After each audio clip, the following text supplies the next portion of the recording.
बिस्मिल्लाहिर्रहमानिर्रहीम। इस्लाम ब्यूटी में खुश आमदीद। बच्चों के बिस्तरों को अलग कर दो। हज़रत अब्दुल्ला बिन उमर रज़ी अल्लाह ताला अन्हु बयान करते हैं कि नबी पाक सल्लल्लाहु अलैहि वसल्लम ने इरशाद फरमाया, अपनी औलाद को नमाज का हुक्म दो जब वो 7 साल की उम्र को पहुँच जाए, और जब वो 10 साल की उम्र को पहुँचे तो इन्हें नमाज के तर्क पर मारो और इनके बिस्तर अलग कर दो। अल्लामा महमूद मोहम्मद रहमतुल्लाह अलैह फरमाते हैं, इनके बिस्तर जुदा जुदा कर दो का मतलब ये है कि इनके सोने की जगह अलग अलग बनाओ।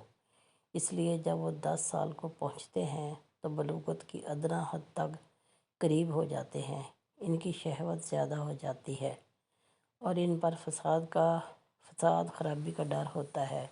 इस बात पर दलालत है कि वली पर वाजिब है कि वह बच्चों के दरमियान सोने की जगहों में तफरीक डाल दे, अगरचे वे भाई ही क्यों ना हो, जब वह 10 साल की उम्र को पहुंच जाए।